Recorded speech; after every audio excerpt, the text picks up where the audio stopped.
Woo! Feeling Ric Flair hungover today. Ow! We're going to do this kind of intro again where we're going to geek it up. That's right. And then we're going to get right into it. That's right. We're hungover on a Saturday. That's how it goes. Ybor the city.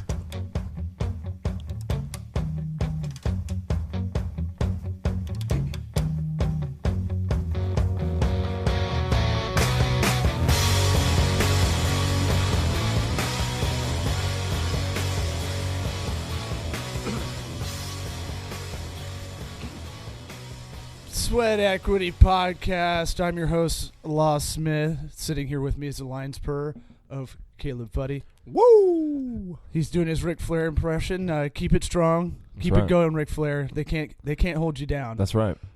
Sweat Equity Podcast. Subscribe, rate, review. That's the cheat code to get us up. The iTunes rankings. Was with some friends last night before the Alabama Shakes concert. Yep. In Ybor City, where we do this podcast, not too far away from here, and was explaining the whole metric thing about here's how you get moved up without having a name recognition. Yeah. And basically, I'm a fledgling stand-up comedian, so no brand equity in that.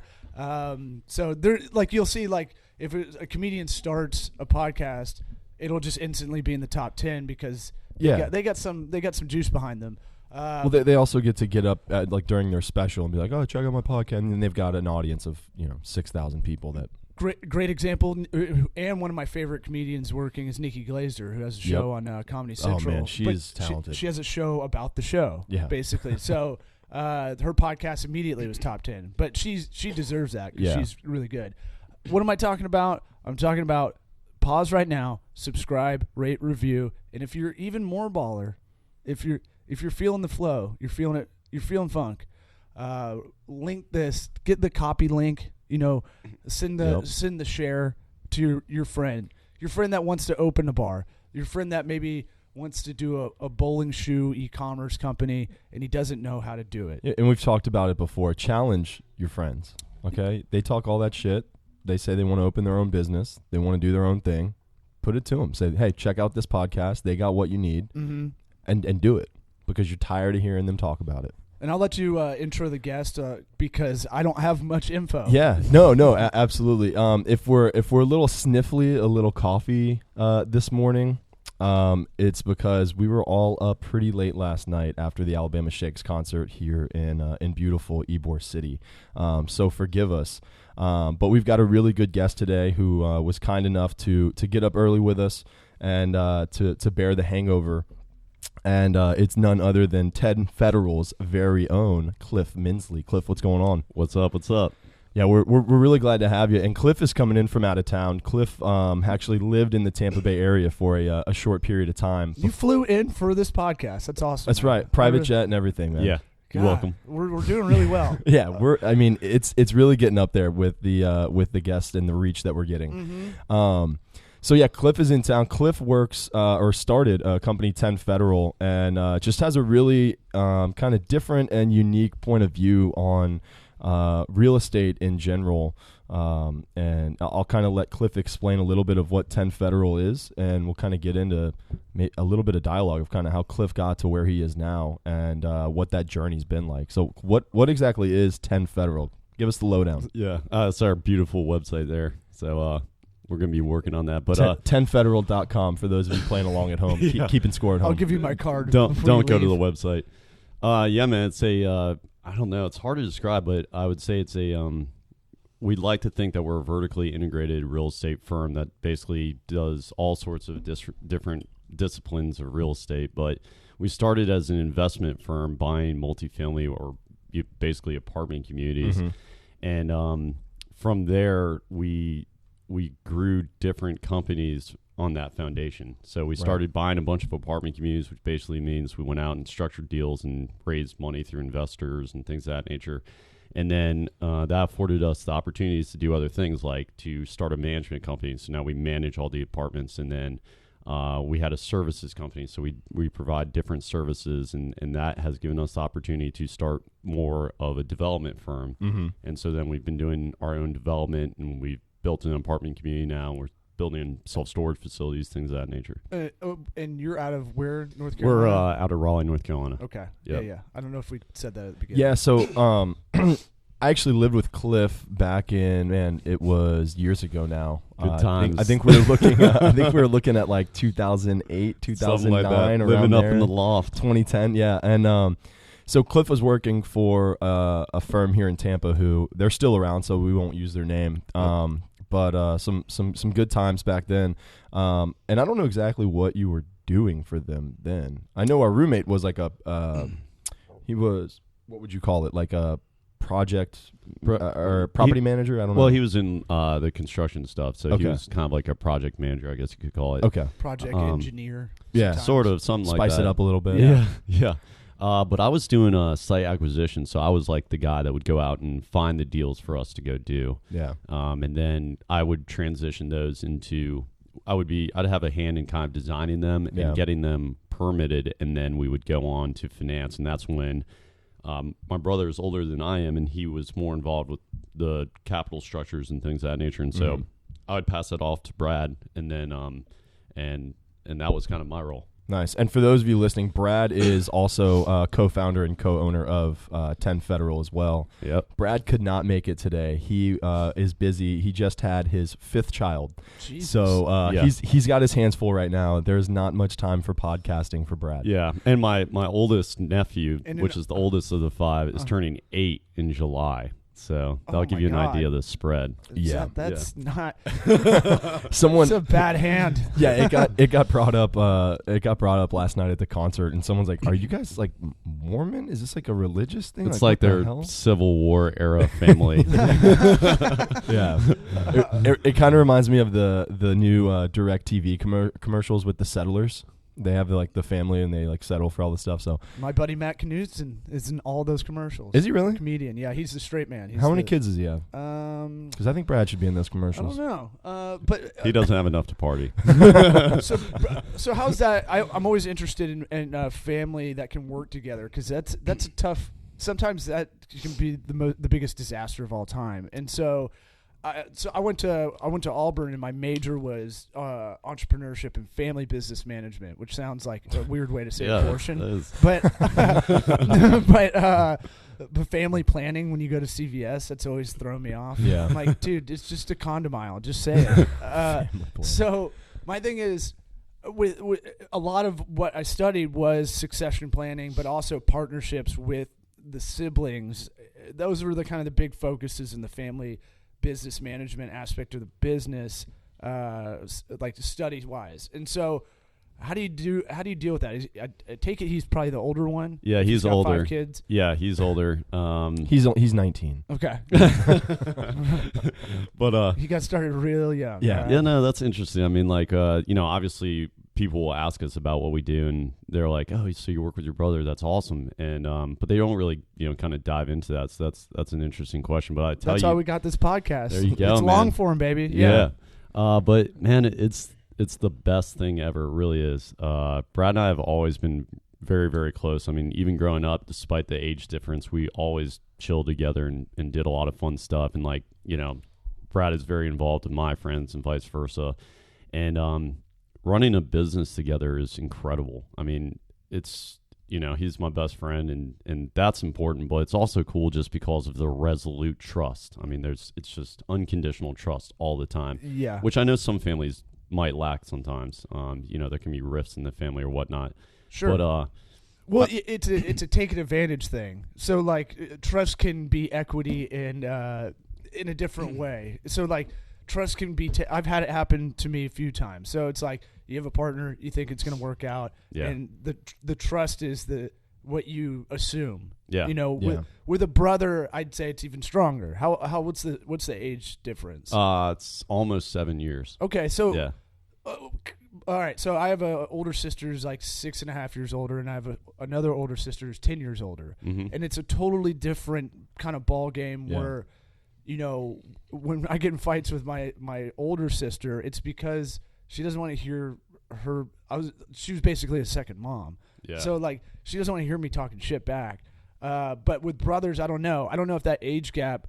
It sounds like it's kind of an advantage because you're probably coming in He's probably got a little bit more experience in whatever field he's taking care of. It sounds like he's the project manager. You're more the front end. Well, on the back end. That was back at the last firm. Okay. But that is, I guess, somewhat kind of the case now. When we first started the firm, the beauty of also having, brothers or whatnot is, I think growing up together, your minds think kind of in the same way. Yeah. And so, we can cover each other's tasks very well, and there's a lot of overlap. But we are very different in that Brad is a very creative person and has a lot of vision and very cool. That's awesome to have.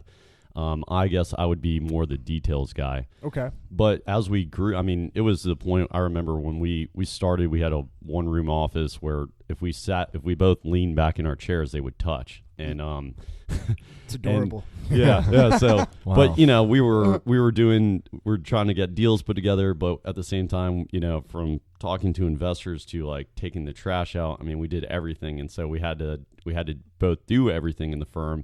But as we grew, we did divide roles, and so I guess I'm a little bit more on the front end now as far as like finding deals, business development, stuff like that. At least initially raising money with investors, although Brad does speak to all of our investors. And then he's taken on the role of running our property management firm, which is probably the biggest arm of our company at the moment. Okay. And that has a lot of heavy lifting because he's managing so many people.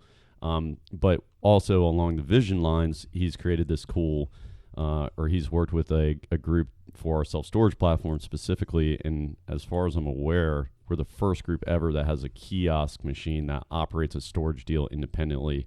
And we're able to do that because there are locks behind the doors that grant and permit access or restrict access based on people signing leases and if they're current on the rent, stuff like that. So it's pretty cool. So I'm glad you brought that up, and I kind of want to hold that thought for a little bit later on in the podcast, because I want you to bring that up and talk about that, because it is one of the first of its kind.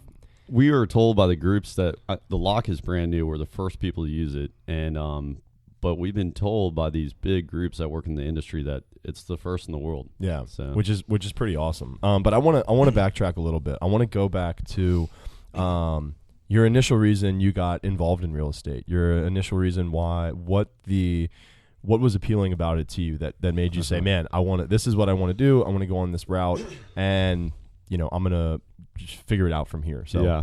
Where did it start, and what were the next few steps after that? It's kind of a funny story. And this might sound somewhat bad, but it's the truth. But we can be honest here. We're safe. No, I'll be honest. But you're like, it was meth. The meth was too good to give up. This is the good part about morning beers. Yeah, is that you're just willing to talk more earlier. Yeah. No one really wants to talk. We'll let our hair down and a beer or two. No, there's nothing really bad. Everything's incentive based. It's one way or the other. Usually it's salary, and that's what I'm gonna guess is where you were going. Sure. Yeah. So my mom actually, my brother was the first one into real estate, and so my mom worked at a hospital, and one of the nurses there had this brother that was working in real estate, and we heard through the grapevine that the dude made like $800,000 in the previous year, and we're like, holy shit, yeah, that's amazing. Yeah, that's a and lot of fun. So my mom, I think, also recognized how pretty nifty that is, and was like, so I've got this you son boys of mine. are doing real estate. Yeah,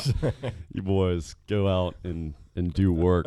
And so anyways, she was talking to the nurse. She's like, oh man, well my son is 19. He's gonna have his first summer off from college. He needs an internship. I think Brad was planning on being like going to work on a cruise ship or something like that. But my mom ended up meeting the guy and trading. The guy's just he's very verbose and he's a talker. And he comes in and he sees this big trash can and he goes on and on about this trash can for some reason. My mom was like, I'll give you that trash can if you give my son an internship. And he agreed. And so that's how it got started.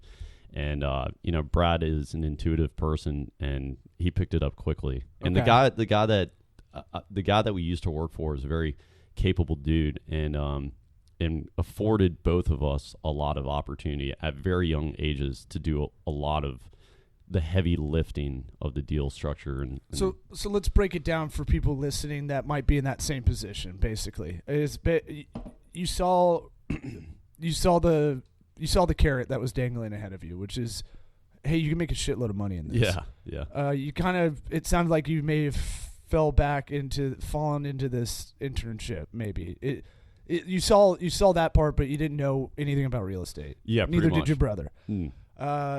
So it's always good to have that community or that family, like your mom, to push you in that direction. But then once you took the internship, that's where we're most interested in, because that's okay. Because we said it before we heated the mics up, but you're not born to be a real estate agent. Yeah, I'm not born to be a small business consultant. Yeah, it's what am I not born to be? Adorable. Do me next. Not born to be small. You're born to be an overstuffed teddy bear. I'll take that. A cupcake connoisseur. God, yeah, that sounds about right. But most people aren't. You don't have the natural abilities in business most of the time. Sometimes people are just naturally good at cooking or something like that. But typically you find in business that people just hustled, and it's not like you probably are like, at some point when you had that internship, you're like, what the fuck am I doing? Am I going to like really walk around and do this stuff? Or you may not even had that thought at all and just kept moving forward. Yeah, no, I had. So Brad started on the internship, and then he started working for our previous employer, and then Brad started making some serious money, and that was when it was exciting for me, and I was like, okay, fuck yeah. Like, I'll give you a trash can if you give me an internship. I was like, let's do this. So then I started interning, and I don't know. I mean, that's a cool thing to think about. Like, it's weird, the things that people go out and find themselves doing with their lives. And I think, if you're open-minded and you're kind of up for an adventure, a lot of times what you do might find you, and I think it's so strange. Sounds like an ad for Scientology. I know, really. And we're consider where we are. We're right next to the Scientology factory over here. Yeah, we'll go by there next, but we'll have a beer over there. It's kind of rude that they try to lure you in with a personality test. You're like, hey, I was feeling pretty good about myself. Yeah, but it's kind of weird that people take personality tests. Like, let's be honest. If you're up for taking a personality, come on, dude. People take them on. I see them on Facebook all the time. Yeah, but that's a whole other thing. My IQ is so. There's the thing on Facebook. I gotta do a 20-second rant. Yeah. The thing on Facebook where people are like, I'm gonna find out how I die, and it's like the dumbest shit ever, and they're like, oh my god, did you see this?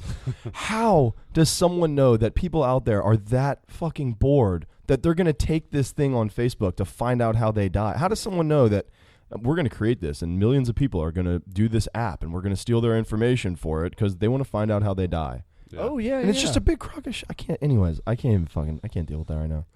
My head hurts. It's content to push out that seems customized to the user, but it's not. But then I have like half my newsfeed is like, look at how I died, and it's like allergy attack. See, now I'm going to start to blame you. You got to start unfollowing people. I have. That's exactly what I've done. Is you got to just unfollow. Dude, I follow like 50 people. I've unfollowed in this last week, which is really good for me. I usually don't unfollow people for whatever reason. I don't go on Facebook all that much anymore, but I've probably unfollowed like 20 people this past week because I was like, you do the dumbest shit on Facebook. I was like, it's unbelievable. So a little house cleaning. Treat your Facebook feed like you would in real life. It's like being able to kill people and not get in trouble for it. Exactly. You know what I mean? But if they need to get a hold of you, you're still friends and they can message you. Are we? Don't message me.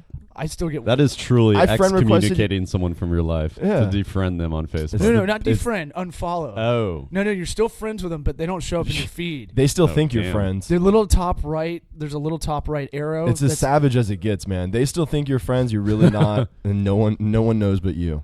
All right, so we got back on track. Yeah. Where did we stop?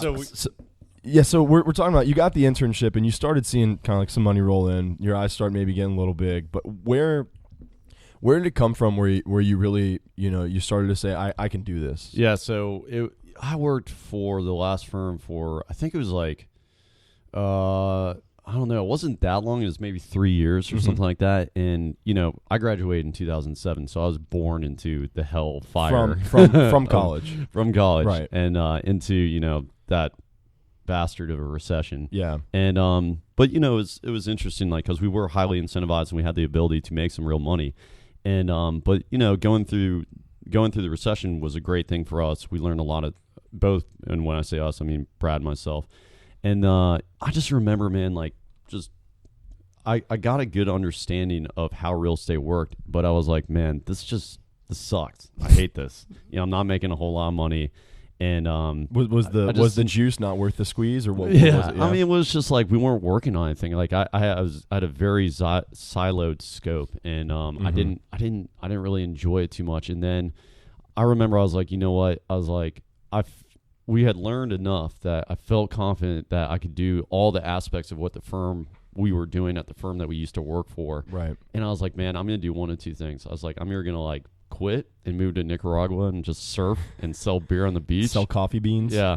Or I'm gonna start my own firm. So I did. I went down to St. John to spend 10 days with my two buddies. Yeah.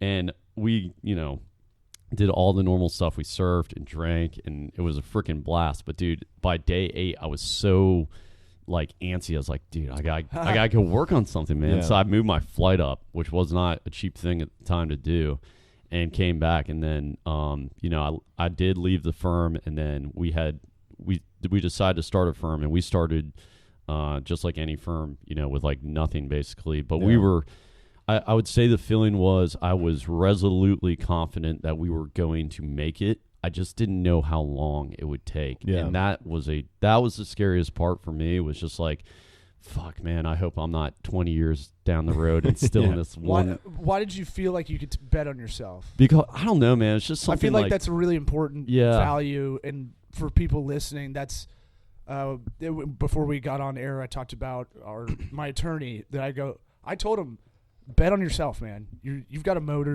You're gonna figure it out. Yep. And now that was February. Now he has way too much work coming. Yeah. It's a problem. That's so true, though. I mean, like, like Caleb was trying to prep me a little bit for this the other day, and he was like, yeah, man, you know, it'd be interesting to talk about like how you can recognize a good deal and stuff like that. And I was sort of thinking about that, like laying in bed and stuff. And just, it's the same. It goes hand in hand with like starting a firm. I mean, you got to bet on yourself. And for me, there was just the one thing that I'm very thankful that I guess I had instinctually at the time was I was just like, dude, I don't know. It wasn't a question of whether or not we would have made it eventually. It was just, how long is this motherfucker going to take? Right. You know? Sure. God damn. And we're kind of in an impulsive age where it's like, you know, we grew up like everything's now. But why the fuck isn't this working right now? What the fuck? Come on. That's right. I'm doing shit. Yeah. Why isn't it? It's only been a month. Where's my return? Yeah. It's like, it is like that. If I was going to talk to somebody about starting a firm, I'd just be like, man, when you dive, like, just be prepared to stay under for a while. And, you know, like, just, you know, in what you start in might not even be where you end up when you finally, quote unquote, like, make it to the other side or whatever you want to call it. I think that's the I don't want to be like corny, but like the beautiful part of it is that what you think you're looking for is not really what you need, but you're going to find what you need. Or like you said, sometimes it's going to find you. Yep. And I think that's one of the more exciting things about the making these kind of bold decisions, you know, and it's scary, and that's what holds people from doing it, I think. And we haven't really talked about it much on this podcast, but you know, we could go on and on about fear, but I think fear holds us back from these things. But when we're able to be, and you're never comfortable with it, but when you're comfortable enough to make that jump, what you really need is on the other side of that jump. Yeah. But it's not why you make the jump. Yeah, does that make sense? Yeah, it does. So and I think that's one of the commonalities I think we've seen from a lot of the guests we've had on, and just a lot of the people we talk to on a daily basis about them starting their own business, is that you may have this idea in your head of, all right, I'm going to quit my job, I'm going to go out on my own. Here's the game plan. I'd be willing to bet in 3 months that game plan has long been out the window. Which, by the way, we're not getting paid for this plug, but I heard of a great app called Live Plan, which is because business plans change all the time. So I'm going to start using it. I've been looking for something like this. I just kind of stumbled upon it, or maybe Siri heard me stumble upon it. Stumbled upon, sponsored by Stumble. But it's a live plan, and I mean, you could say this about your life as well. You can plan as much as you want, but month to month, it's going to change. And not that you want to change your business plan every month, but it's always good once a quarter to look at what you're doing, look at the goals you set out. Are we on our way to hitting them? And if we didn't hit them, why didn't we? Yeah. And that's something a lot of people don't do. I feel like I'm having that discussion. What's the name of it again? So people listen. I think it's called Live Plan. Live Plan? Yeah. Cool. Maybe we'll post that in the show notes so people can check that out. I think that sounds really cool. Yeah, it's a cool idea. So so yeah, kind of. That does look good.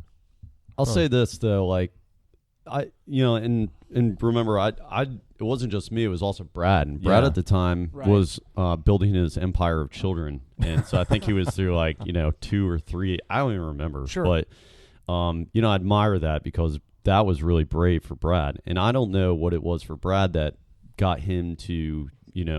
For me, it was that belief that I was like, I know eventually something good will happen if I just stick to it. I don't know what it was for Brad that made him leap off, but he left with a little bit of money. I left with, I had nothing, because I was much lower in the firm or whatever, and I had a little bit of money, but I was on unemployment, and we had this free apartment where we were living in the Call of Duty dome. It was a really interesting time, and so I went to like a smaller.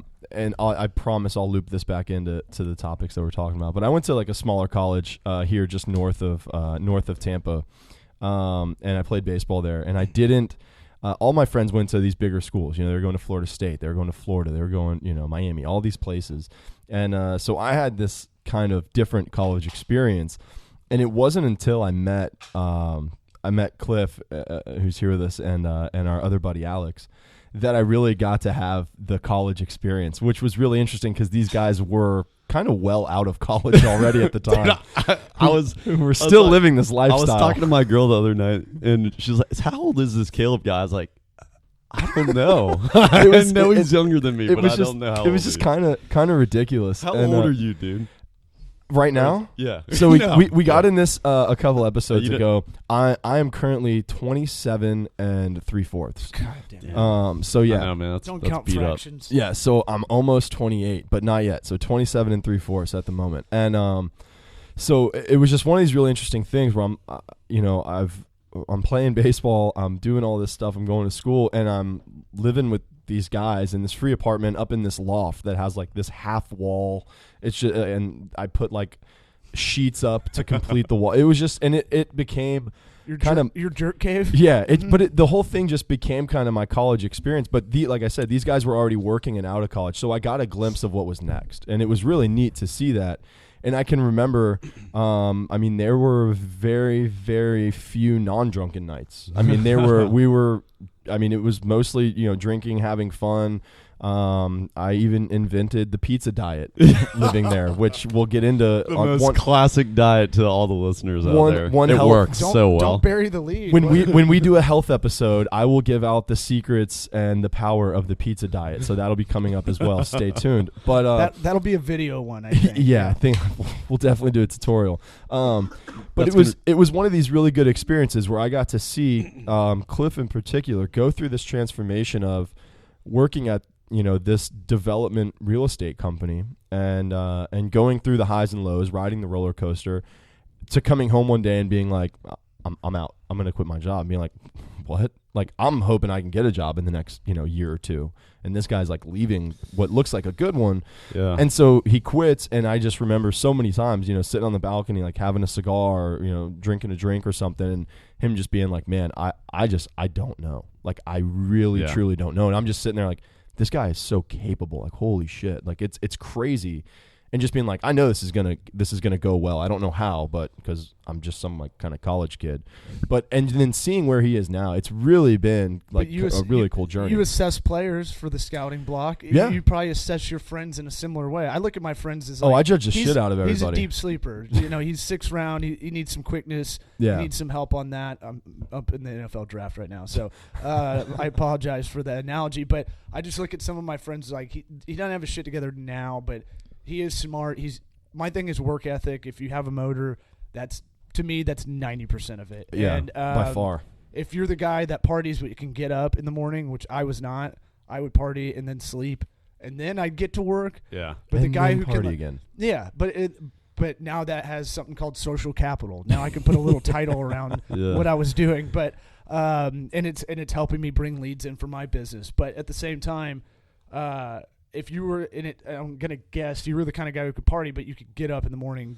Well, I'm not an early riser. That's the one thing that I'm not. But no, I mean, like, I love partying just like anybody else, and the people that know me know that I take partying seriously. And the hard part when you're in your mid-20s, man, and you're living with a bunch of dudes is like, dude, everyone's playing Halo or something, and you're like, I got to go read this fucking real estate book to pass the test. And like, you do, come man. on, fag. Like, come on, man. I'm trying to improve my life. Like moderation. Leave me alone for a little bit, and they're like, "Come on, let's drink beers, pussy." And you're like, "It's true." And it was we talk about that. Yeah, we talk about that all the time, and we kind of brought it back up last night too before the concert, and it was one of those things where I'm watching this guy, and I didn't necessarily realize what was going on at the time, but I'm watching this guy start this company. Yeah, who's my roommate, and I'm at the point in my life where if I'm not in class, I'm making pizza diets and playing Call of Duty on the couch and yelling,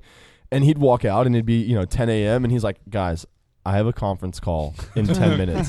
Just put it on mute and don't scream. There are 12 words you can't say, and this is the list. So please just... Yeah, it's like, just don't be loud, anything. So we'd hear him on this conference call, and we'd totally just forget. And we were just like screaming at the TV. So and true. Like, I can only imagine the things going on the other end of the line. The people like, are we really going to do business with this guy? And then the fight afterwards, like, well, fuck you, bro. Go to Starbucks if you need it. No, he would.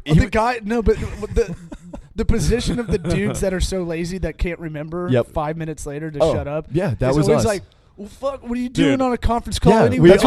We would be like, go have a job. Yeah, dude. we'd Like, always joke about this. So to this day, the best I'll never forget is like I had BlackBerry at the time, but fuck, man, it'd be like there'd be we actually had was Rob also. We never had 4 people living in that apartment. No. But I would always come over. I took Rob's place when Rob left, but I was always over. Yeah. So we basically had like 4, grown ass men living in this freaking apartment, man, and that was in a 2-bedroom with a loft. There were 4 people always there. Yeah, and pretty crammed. But dude, I'd be like on a conference call or something like that, and I'd be getting. My phone would be buzzing. And I'm like, damn, I wish my phone would just shut the fuck up.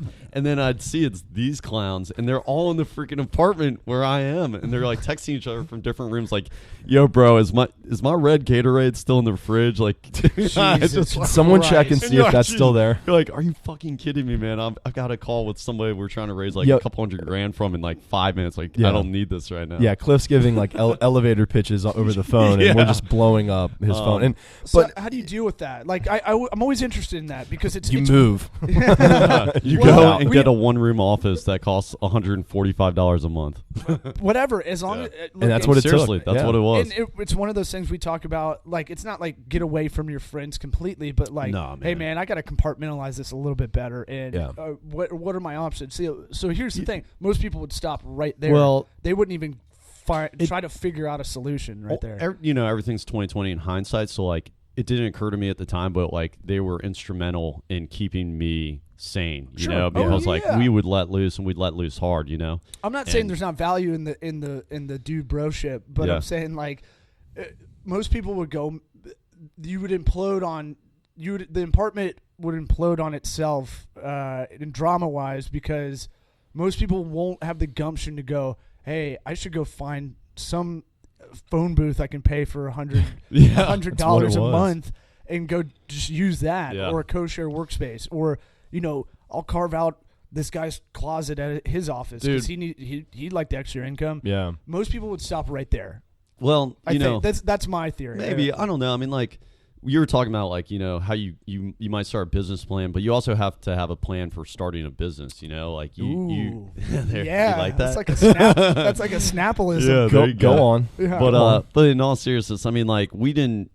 I didn't have that much of a plan. I think Brad might have had a little bit more than I did, but like, we definitely designed how we were going to run a business, and we formulated a business plan too. And the fun thing about business and building a business is that it changes. And like, just for the record, if I'm still working in real estate in 15 years, then I'm not doing something right, because I enjoy real estate and understand it well, Sure. but I enjoy more like building a business, and there are other things I think are more important than building real estate projects that capable people if Agreed. Look, if I'm still making websites in a year, I'm going to be really pissed. But, but I want to tie it back to we were talking about, just because I think if the podcast is about starting business and being an entrepreneur or whatnot, having the faith to go start a business is a really tough thing. But if you have a plan, that's a way that you can mitigate it. And, maybe you're running a business on the side on the weekends or something to create your escape pod from, because it's, Brad had a family. Brad took a leap of faith. He had a little money socked away, but I mean, dude, that was a ballsy thing that he did. Yeah. And it is ballsy, but if you have a plan, it's not like you're trapped in your job. You can get out. You can find ways to make other income. You might have to cut back. You might have to. We talk about that all the time. Yeah, we really do. I don't get this entitlement of like, well, dude, I already work in 9 to 5. I was like, okay, well, you have. Yeah, don't make us go through the hour breakdown again. I have to. Just prepare to be. You have 12 hours on Saturday and a Sunday. You have at least 6 hours after work every day. If you're doing a 9 to 5, if you're in the car, and you can't even working out, you still have to. I mean, it's not. I carry a notepad next to me, and I write. Or now I use Evernote, but I used to, when I didn't have the data plan to be able to do it, I'd keep a buck slip and I'd just write notes next to me while I was doing other stuff. I don't get this part where I've been hiring freelancers, and they're like, so I'm gonna take like I just had this yesterday. I was like, I'm gonna take like tomorrow off, and I was like, weren't you just telling me how bad you needed cash? Yeah. Oh, dude. And I was going out of my way to get you work. Yeah. And it's like, but tomorrow you're off. Saturday. Yeah. Just throw Saturday and Sunday. They're not those aren't weekends anymore. Those are just days. That's like that mentality though, is you're not. That person doesn't want to own a business. That's what it sounds like to me. That's why they're freelance. Well, and that's why we dabble between the difference. I hate the word dabble. God damn it. That's why we kind of one name I thought. Dabble. That's good. That's why we kind of we talk about the difference of.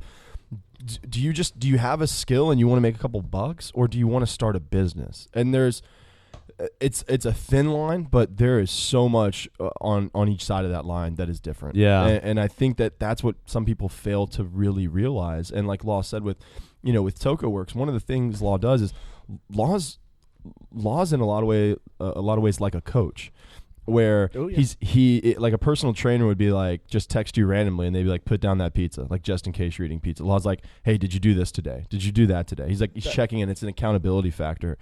A lot of people aren't willing to go that far with their skill or with their want to start a business. Yeah, and that's what and it takes more than that too. But that's a lot of what it takes to get started. And it's not people like don't even have that. I'm not super thoughtful. I actually write down notes, like check in with Caleb on Tuesday or something. For the next week. Check in with this friend that I talked to on the. It could be a buddy has no business relation whatsoever. It's just I'll make a note in iCal. Hey. Talk to Derek, my buddy in Alabama. Talk to him in a month. I've been bad about catching up with friends. Make sure Derek's still alive. Yeah, Derek's doing well. He's doing well. He's got 1 year old. He's doing all right. He's hanging in. All right. But I'm saying like it's conscious thoughtfulness as I kind of think about it. It's like, okay, I heard this podcast with Chris Sacca on Bill Simmons' podcast. Yeah. Don't go over there yet, people that are listening. Stay tuned. But that guy had nothing, and he became a VC, and I was listening to his story. He like lost a shitload of money. He day traded, and he ended up going negative $4 million. And he had to. Whoops. Yeah. And he might be. He didn't have the money. Scottrade still took the $7 trade fee. He never had any of the money to begin with. Wow. So he was betting on futures and all this shit, and like he goes, well, so I better make money. I went to law school, then I worked outside of law school. Is he the guy? No. Is Sacca the guy? He was like the number 7 employee at Facebook or something like that. He was like one of the first few employees of Facebook. He's the VC that wears the rodeo shirt. That's what he's known for. He's a younger cat. I guess he's an attorney. What is a rodeo shirt? It's like It's got pearl snaps, buttons. Don't be so. This is what I wear. Dude, stage, you live in North Carolina. You don't know what a rodeo shirt is? It's got little flaps. Something on that the tits. Prince owns. No, okay, I got you. This is a no Prince zone. In here. I'm not a Prince fan, so yeah, I wasn't. I never went through the Prince. I got my hair cut the other day, and the girl who cuts my hair always talks about it. She's like, "Did you go through the Prince phase?" I was like, "No." She's like, "All right, we won't talk about it." But he plays every instrument, and my retort is always at the same time because that would be amazing. But I'm more of the Dave Chappelle Prince type. same. Yeah, I think we're all from the same generation there. But I kind of. I'm trying to get past You're Sokka having a stroke? because I am Jesus, but I was thinking about Sokka too, and he's just a really interesting guy. I think people should check him out. If you're into the business thing, definitely check after out this podcast. Yeah, after this, because I know he's like on the ground floor of like Twitter, Uber, all those sort of things, and he's got a really interesting portfolio and things that he's had a hand in. So. Yeah, he's a good success story, and maybe Cliff will be in that area one day because it seems like you have a good disposition on, you talk to a lot of people who are probably in your similar position, and they seem like they're always on natural Adderall and shit. You seem very kind of laid back, which probably makes you more analytical if I'm guessing correctly. That might be true. No, it's definitely true. Yeah, I mean, I don't know. That's I've never stepped back and thought about it that way. I mean, dude, yeah, I worked my ass off, and starting in business, I think we can all agree is prepare yourself for pure hell and being broke and being poor and shit like that. But yeah, and rub some dirt on it. But no, I mean, I don't think you have to be some psychotic like maniac that's always jacked up or whatnot. Like I know that because when I remember when I was starting my firm, hearing about people that were like successful, and I was like, fuck, man, am I not those things? You know, like I don't work 20 hours a day. Like I get blasted on the weekends. What's up with this? And no, you don't have to be that way. I don't think. I mean, I agree. Yeah. It's somewhere right in the middle. Maybe just like most things, it's right in the middle. It's like, all right, I'm not a 20-hour a day guy, but I can be a 12 to 14. Yeah, and then go have a drink afterward. Yeah, but that's just it. If sometimes there's not that work to be done with what you're doing, and that's what it comes down to, right? If there's a task at hand and you've got more work to do, well, then you're going to put in a few extra hours. Right. But if your hours lie between 9 to 5 because all the people you do business with work in that realm, then that's where it's at. You know what I mean? So it's I really believe that you'll see a lot of people and they'll be like, working on the weekend. It's like you don't have to. You know what I mean? Like you have plenty of hours throughout the weekday to do that. But when there is that much work to do, like when you're doing things on your own, for instance, starting a business consulting company. This technically is work, but it's not.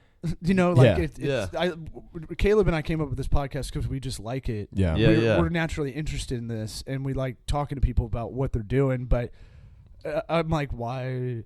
It kind of started that way. It's like, why don't we just so this doesn't feel like work. Yeah, I didn't feel very well this morning, and I'm feeling better. I'm starting to. Yeah, that's true. Actually, brought to you by Brew Bus Brewery. But 31 definitely caught up with me this morning. Let's say that, and it's unbelievable. And it's one of those things where it's like, fuck, I can't. I could barely speak, but I got up 20 minutes later. I'm like, let's go. I gotta go. Yeah. We gotta get this dude done. Yeah, I mean, it's you're only human, but so is everybody else, right? So everybody that's done it. We're closing in. I mean, we try to keep this under an hour.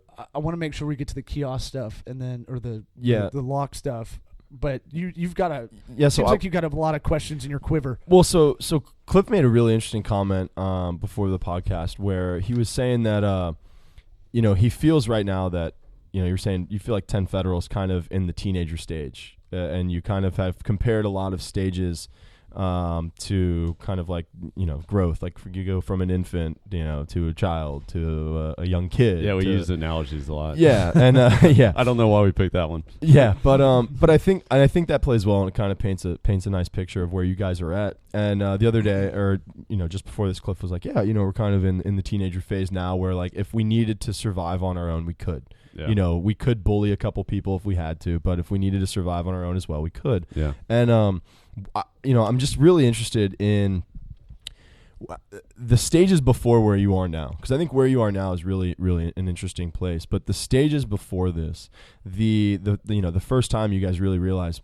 all right, we're able to do this. Like we're here, we are, we're doing it, we're staying afloat, and maybe even the stages past that where, all right, now it's kind of nice. Now we can breathe. Now we've come up for air. We can breathe. We're kind of floating a little bit, as opposed to now where you guys are really picking up steam and you're swimming along. So kind of talk about those first stages where you guys knew you had something.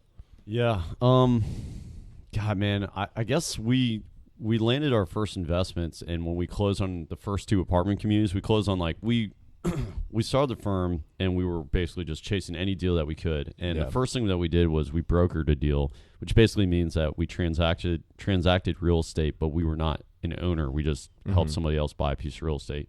You essentially helped consult through a deal. Yep, and we made $100,000, and we were stoked, but that took so long, man. From the day that we decided we were going to start our business to the day that we got that, and that sounds like a lot of money, but I can tell you when you're starting a firm, that is dog shit for money. I mean, it was not a lot, and between 2 people, but it's not even one that. of which it's has a family between the company as well, and tax. Yeah. And so we're like, you know what though? We're like, we got to get in the ownership game. We got to be the principals. We got to own a firm that owns things and operates things. And so we want stuff. So we took that money. Yeah, we want some stuff. So we took that money and put it down as a deposit on an apartment community.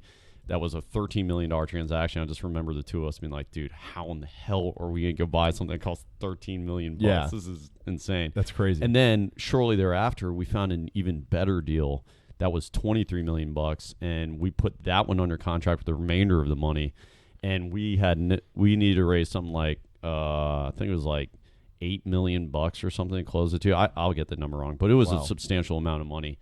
And I just remember when we got the commitment, I was like, dude, if this thing closes, that'll be an insane feeling. And then sure enough, that day came, and I remember hugging these people that we bought the property from. I was hugging them and stuff. And they're like, dude, you can stop now. Yeah, it's they're fun. like, they've done tons of deals, and I was like, it was an emotional feeling. So that was cool. That's when we first had a firm, I would say. That was the inception, and that was back in 2011. And then we bought the second deal, which is the first deal we put under contract a month later. So that was a crazy time.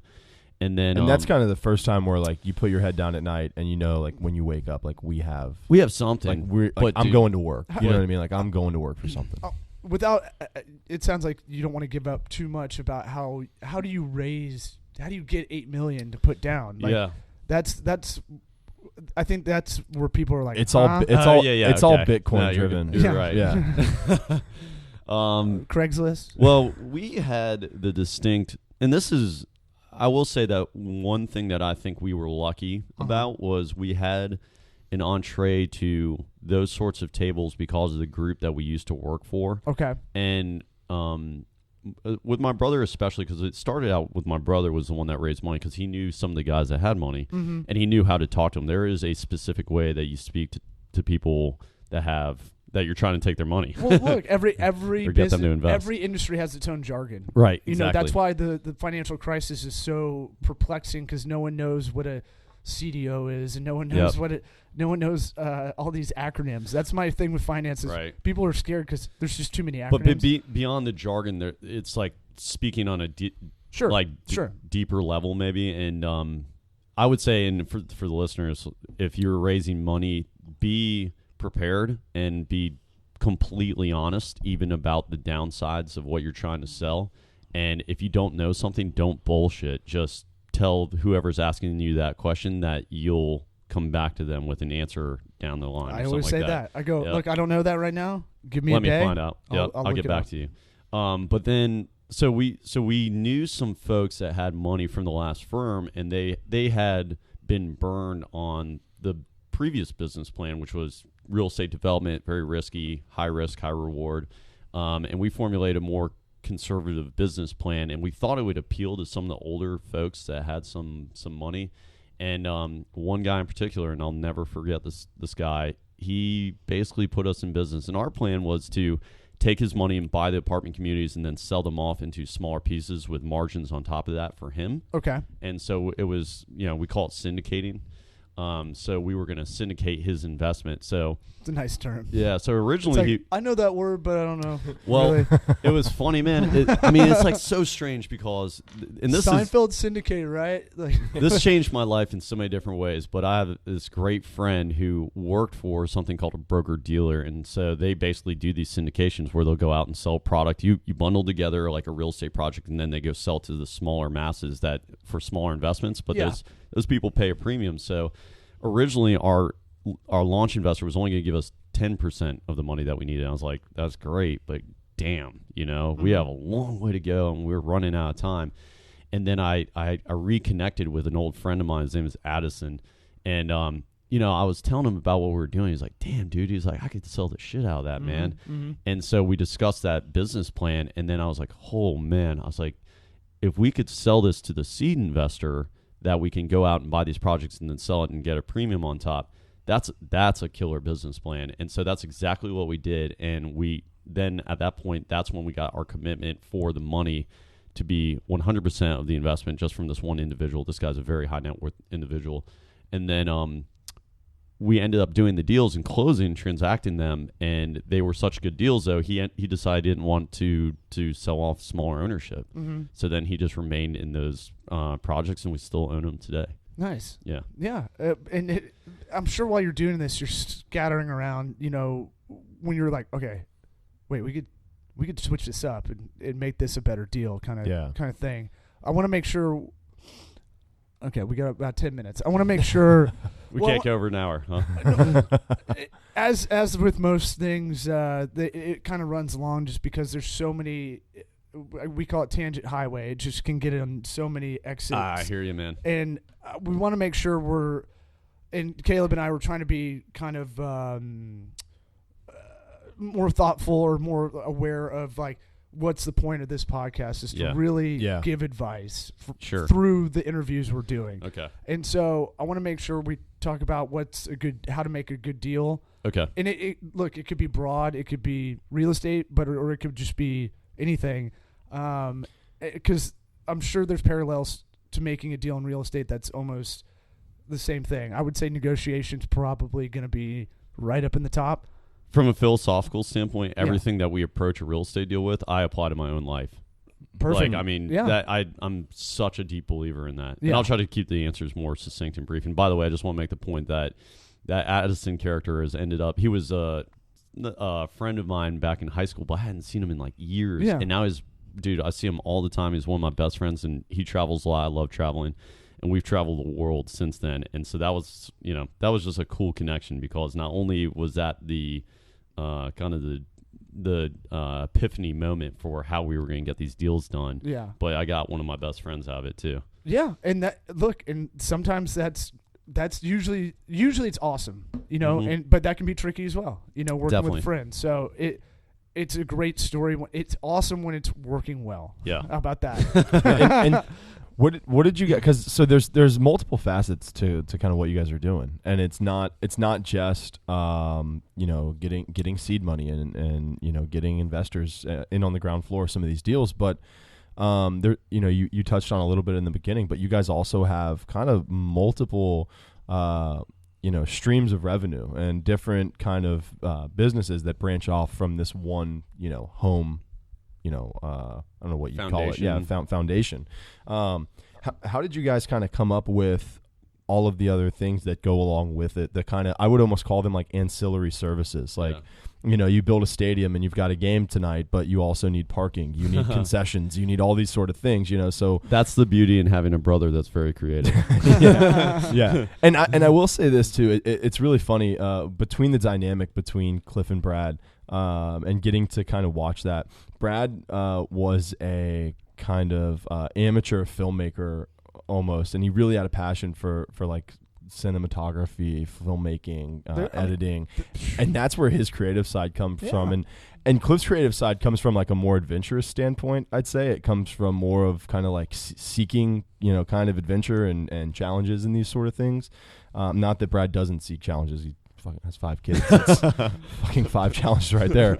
But yours is more of a risk adventurous thing, and maybe his is taking a risk creatively in the sense that when you're dude, I've try to direct a sketch, and it's a fucking nightmare. And it's like, oh, I gotta act like a fucking CEO on this thing. Like I can't. You can't just go be like, oh yeah, that's cool. You just go all shorthand. It's like, no, do it this way, and then I'll feed you lines. I'll feed you lines. It's one of those things too, and I want to make the point where their personal parallels, and this is from an outsider looking in on Cliff and Brad and 10 Federal as a whole. Their personal attributes carry over perfectly, I think, to what they do with their job in creating this company. Yeah, that they both stay in these kind of lanes, and they both know their strengths. I feel a lot of people, myself included, I try to find strengths in business and in the workplace that I don't possess naturally as a person, or that I haven't worked at on a personal level. And I think that's where a lot of people will fall short sometimes. Yeah. And it didn't become really apparent to me until I started thinking about Cliff as a guest on the podcast and 10 Federal and a lot of the things that these guys are able to kind of do. But using the things that you possess. Now, we're not talking about acquiring a skill here. We're talking about just things you are kind of honed into more naturally, that you need to focus on those in a business sense as well, because that will strengthen what you're doing work-wise rather than just in your personal life. So I don't know. It's kind of a parallel I've always seen. We talk about all the time, man. Like we try to formulate. Our business plan was different from most, which is a good thing, but there are aspects of it that are non-traditional for our industry. And man, it was like swimming upstream. We're like, you know what? Fuck this. Like, let's just do it. Let's deviate courses and try to like swim downstream. And it's made a big difference in being able to transact more deals. But what I would say from like an aspect of what you're good at is swim downstream. Yeah. Like if you're good at being a funny guy and can talk to people or whatever, make sure that you're working in the disciplines. It's good to know all disciplines. I believe that if you're working in real estate, you should know all the facets of real estate very well. Right. But focus on, especially when you're starting, the things that you're naturally good at. And I mean, I know that's cliche, but like, dude, that is so key. It's cliche for a reason, though, and exactly because it's true. Yeah, and it's one of those things like Caleb alluded to earlier. You have to train yourself a lot of the time. So my consulting stuff is basically checking in once a week with my clients, and it's just like a personal trainer. It's the best. Man. It's the best metaphor I have. It's like, hey, how's this going? How's this going? Well, and that helps people to understand it as well, because I think everyone's been in that. If you've been to a personal trainer, people usually only stay with them for a short while, but that's because they have bad fitness habits. That's like that's just how it is in this country. Right. People have terrible fitness habits. You have to have good business habits to we'll put up some information on the pizza diet. Don't you guys go Googling it just yet. But I think that people can relate with, even if people hate their personal trainer, they're still doing the best thing for that person. Right. And that's what they have to understand when it comes to business consulting and starting a business. It's going to be tough at first until you get into that mindset, if you're not in it already, of wake up and just, I have to start kicking ass, right away. Once I'm in the office, it's work time, it's go time. It's not Facebook. It's not time to tweet and repin things and repost shit. It's time to get stuff done. It's time to make some deals. So having someone to have some accountability is really where it comes in to keep you on track with that. So, something earlier you talked about, you and your brother kind of have delegated roles, but you need coverage if one of you guys is out. Gets greased. Well, yeah, but I mean, like he's got 5 kids. I'm sure that comes into play where, hey, can you go in and fill in for X, Y, and Z? Yeah. And I don't think a lot of people think about that either. And so I want to make sure I touched on that, because that's a big part too. I don't do graphic design, but I know enough now that if I have to come in and figure out how to make changes, make edits, I can do it. Yeah. Because I knew I need to be. I use football analogies for everything. So, we need to cover 2. We need 2 free safeties. Yeah. If whoever's running the branding and graphic design for me, if they fall through, what am I going to do next? Yeah. I mean, unless it's instrumental to actually operating your business, I feel like that's a second stage type thing. Like once you got the business up and running, then start building some redundancy. I mean, again, that's the fortunate thing of having a brother that's also capable. And, I would like to think vice versa. We could, cover for whoever else if one goes down or whatever happens. Duplicate yourself. But also, if you can find somebody that's good at finding good people, yeah. Like I don't know that I'm the best at finding good talent, but I mean, I just can't tell you how important it is to have good people, but also to be able to recognize when somebody's not working out for you. Good thing you got a recruiter right next to you. Yeah. The new intermediary. Yeah. So that's important, and that's something I think kind of like a second stage part of business planning is like make sure you have know how to pull the ripcord. So I want to hear about this lock. Okay, yeah. Before I want to talk about we'll it. end on the lock. What is this? I'm already intrigued. Yeah. Good tease at the beginning, as they call it in the biz. What is it? I guess it sounds like, to me in my head, it sounded like it's like, real estate agent has the hide a key kind of deal, but it's just you can remotely access this. Yeah. So everything, we're big believers in technology or whatnot, and there are certain things that when you become involved with an industry like real estate, and we work on apartments and self-storage. Well, we're in the self-storage business. It's agitating to think that this thing that sells boxes that aren't even people's homes, are just literally boxes to store things in. You go to a car wash and there's moving parts, but it's automated. You can go to a kiosk, pay for it. It's got a million gadgets. You go to a machine and you can put a card in it and it spits money out and it's automated. Why in the hell is there a box that you store stuff in with one moving part that's not automated? And so again, this is, I would say, being the lock, being the storage unit, the lock and door. I guess the lock, yes. I guess that would be security on the storage door. Right, exactly. So, but we just realized, like, looking at it, it just agitates your mind. You're like, this is fucking annoying. Why is it this way? And so, interestingly, I'm a believer in collective consciousness. Like, people think about the same things at the same times and for inexplicable reasons. But, Brad, being creative, was like, dude, there's this lock out there that you can put behind these doors, and it's a very, early concept. If we could connect this to a kiosk and grant people access, like, so you come to our facility, and we have our first one built. It's in Graham, North Carolina. You come in, you go into the kiosk room. There's a kiosk. There's nobody there. It's a 10 by 10 foot room. And you can lease a unit from a kiosk, and it tells you where your unit is, and you can only go to that unit. So, like, if it tells you go unit 310, you can't go to unit 210, put your crap in there. Interesting. Yeah. Basically, what we've done is we've eliminated our biggest line item on the operating expenses, being a person. Now, I'm not, in favor of eliminating jobs, but I don't know that managing a self-storage facility is, Oh, I'll take the ball if you want to. Yeah, because if you're listening to this and you're like, hey man, $15 an hour, that should be a thing. That should be minimum wage. Maybe it should, but you got to understand robots are taking your jobs, man, and it's business has no heart, and it's not. I'm not saying y'all. I'm saying in general. McDonald's has no heart. They don't give a fuck. They give a shit about their margin.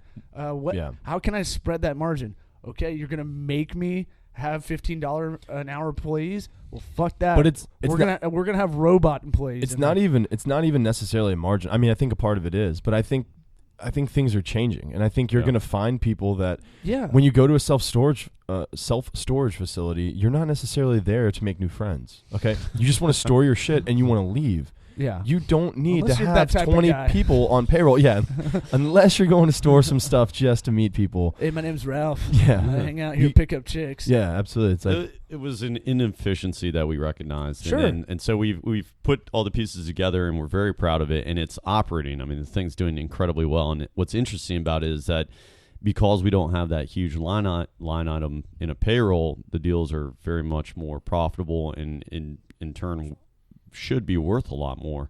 As you grow, you have 10 locations. You have one GM instead of one GM per location. There's so many ancillary benefits that we didn't even realize. I mean, for instance, we don't have to have water, so we don't have to annex into cities. So that keeps our taxes low on the deals. We didn't realize that the initial portion. The counties are excited because they are like, oh, we can approve some commercial development on sites that used to not be possible because we can't get sewer to them or water. So those are like some of the unforeseen things. But I mean, the ability to, if someone pays rent, it's all automated. Day 32 rolls around, they haven't paid their rent, they can't get into their unit, they can't skip on you.